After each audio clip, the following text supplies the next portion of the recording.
Power has always wanted more than land. Armies conquer cities, kings seize crowns, empires redraw borders and rename streets. But some rulers were not satisfied with victory alone. They wanted surrender in its purest form, not just political surrender, but spiritual surrender. They wanted vows broken, names erased, sanctity humiliated. They wanted to prove that even women sealed behind convent walls, women who had renounced wealth, marriage, and ambition, could still be dragged into the machinery of conquest and made to kneel. And when rulers set their eyes on nuns, the cruelty often became unusually deliberate, because nuns were not soldiers. They did not command fortresses. They did not lead rebellions, but they represented something empires have always feared: loyalty to something higher than the state. A woman with no army can still be dangerous if she refuses to give her soul to the conqueror. That is what made convents targets, not for their riches alone, not for their land alone, but for what they symbolized: a faith that had not yet submitted. These are the rulers, commanders, and imperial authorities who inflicted some of the most brutal fates on nuns, the men who burned holy places, marched captives across borders, offered mercy only in exchange for apostasy, and then tried to erase the women they broke from history itself. 1. The Ottoman captain who burned the convent in Thessaly. It is late autumn in the hills of Thessaly. The bells of a small convent are tolling for the last time. Olive trees shiver in the wind. The frescoes in the chapel are cracked. The faces of saints have been worn away by age, smoke, and grief. Inside, a small band of nuns gathers beneath a ceiling already beginning to tremble from distant artillery. On the horizon, Ottoman banners are visible, red cloth rippling across the mountains like sparks before wildfire. No riders come from the nearby towns, no garrison remains, no lord rides in to defend them. There is only the silence before conquest. Their abbess, Sister Eleni of Larissa, stands before the altar holding a silver crucifix that has survived storms, raids, and a century of prayer. She tells the sisters that if the walls fall, they must keep their vows inside their hearts where no one can take them. It is a holy sentiment. It is also, in practical terms, wrong, because the men approaching the convent do not merely want entry. They want submission. They want spectacle. They want evidence that the cross can be trampled in public. By sundown, the first stones of the convent collapse. The Ottoman captain leading the assault does not waste time with siege ritual. He orders cannon fire against the gates. A convent is not treated as sacred ground. It is treated as defiance in stone. The hymns that once filled those halls are drowned out by iron, splintering timber, and screaming. Inside, the sisters hide relics beneath the chapel floor: chalices, icons, fragments of bone, whatever pieces of holiness they can save in case their bodies cannot be saved with them. The soldiers are not interested in preservation. They are not even primarily interested in treasure. They are interested in domination, proof that the empire has crushed not only a people, but their symbols. By nightfall, the surviving nuns are herded into the courtyard. Torchlight turns white robes gold and black in the shifting smoke. They are told they will be taken before the Pasha, which sounds like procedure and mercy until one remembers what conquest usually means for women captured alive. Then something happens that the soldiers do not expect. Instead of screaming, the nuns begin to sing. Bound together with rope, they chant the Agnus Dei. Their voices tremble, but they do not break. The captain orders Abbess Eleni dragged forward.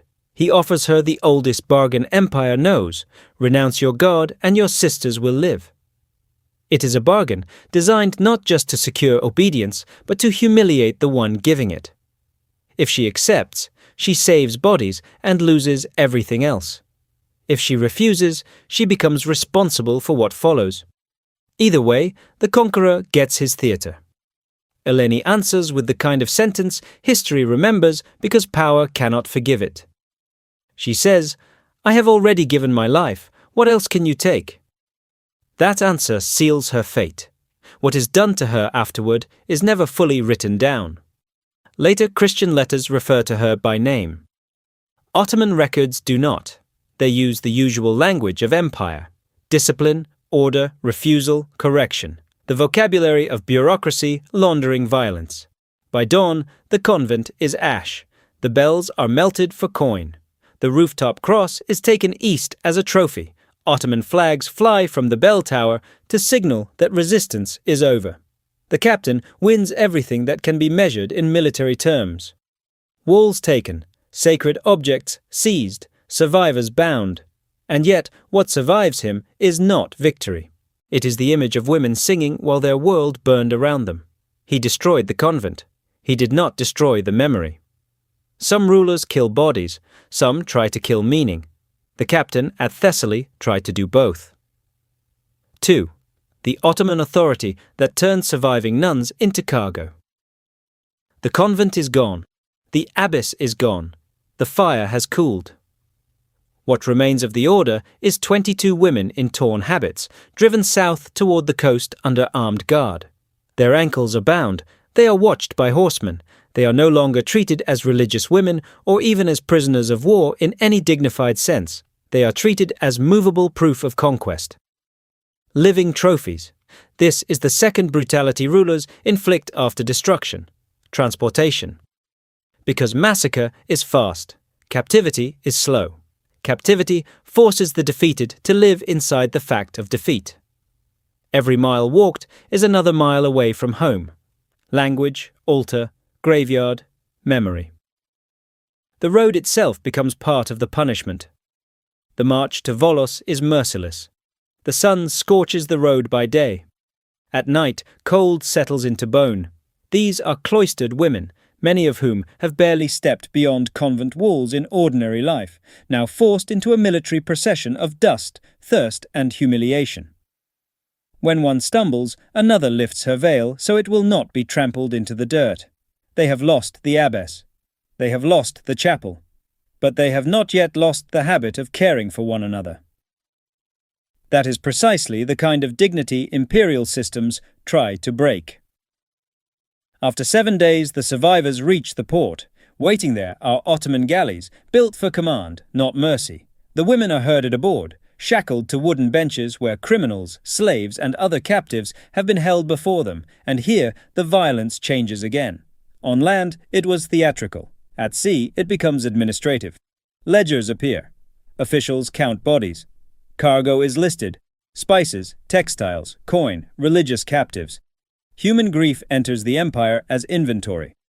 A ship overseer, Yusuf Aga, keeps records meticulous enough that centuries later, a surviving ledger will be cited as proof that the story was not merely rumor.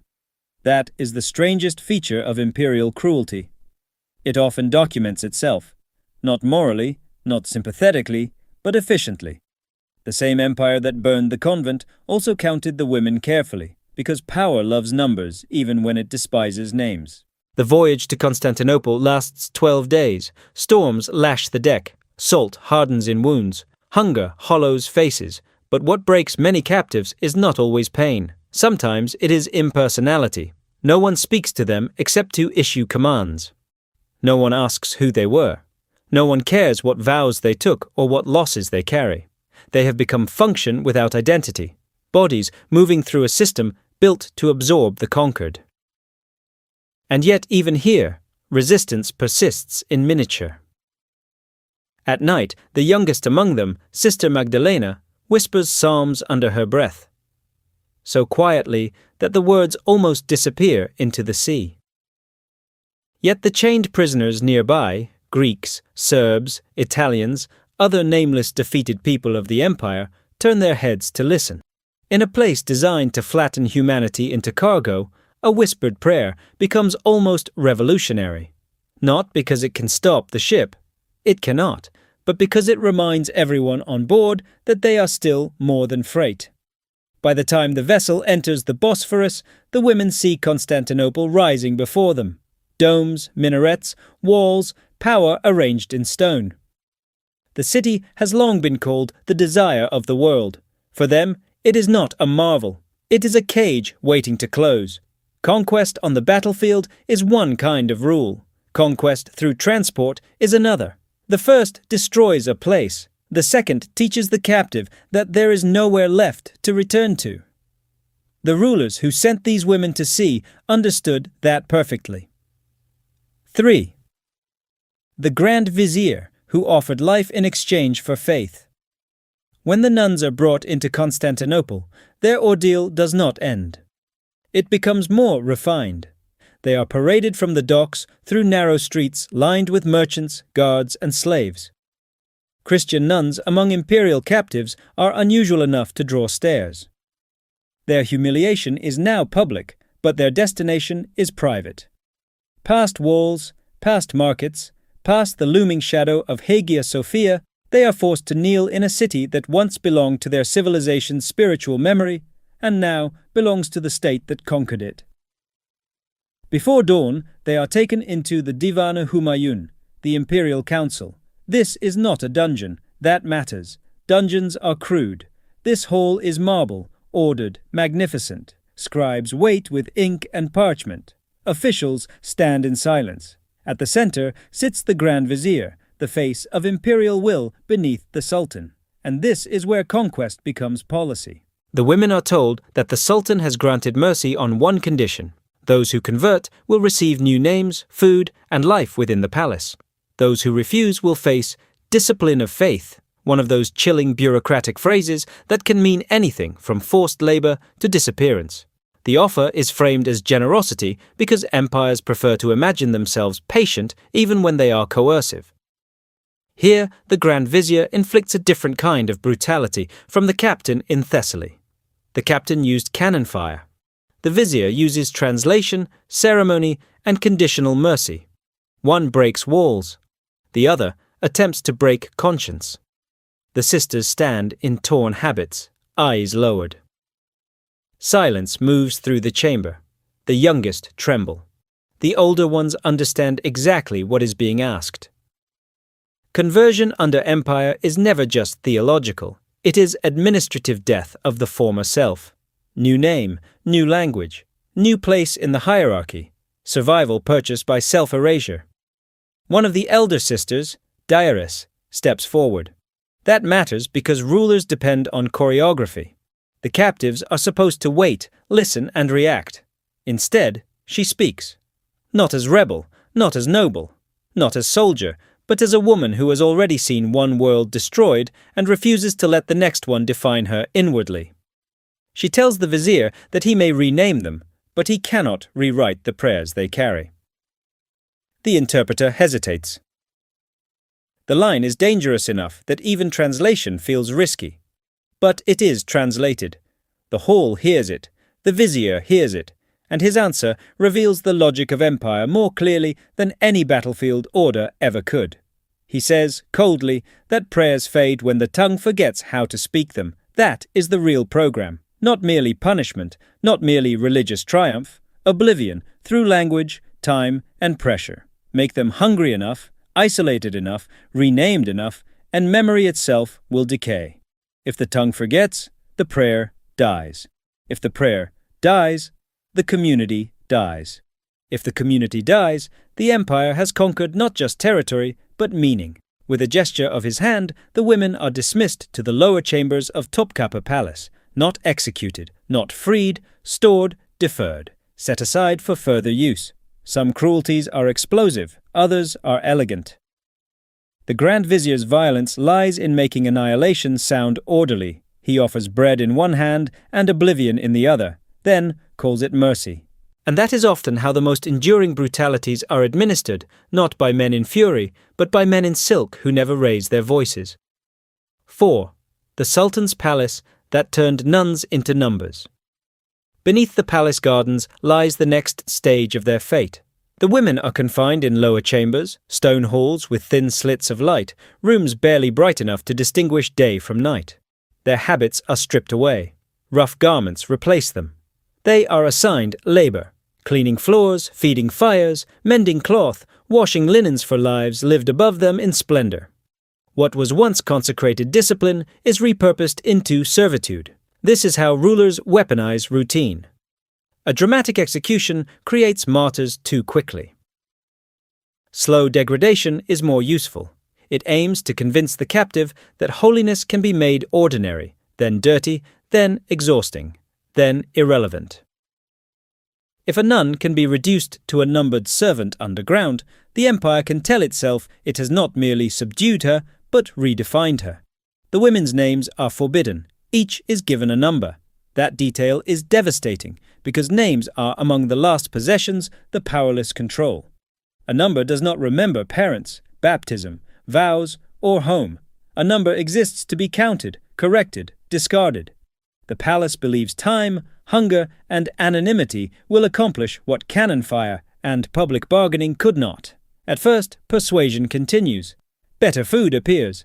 Oil, cloth. Learned men visit to speak gently. They say the god of the captives and the god of the empire need not be enemies. They say a new tongue can bring new freedom. They say submission is peace. This is psychological conquest in its polished form. Not open torture, but the insistence that self-erasure is reasonable. The nuns understand the trap.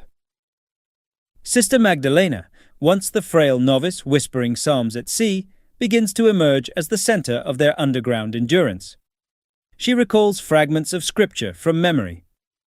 Another woman scratches a cross into clay with a fingernail. Another traces verses beneath her straw bedding. They begin measuring time by the call to prayer overhead, not because they have converted, but because they have turned the empire's own rhythm into a clock for resistance. If they cannot ring bells, they will count the hours another way. When persuasion fails, conditions worsen. Food is cut. Darkness increases. The gentle visitors disappear. In their place come scribes and guards.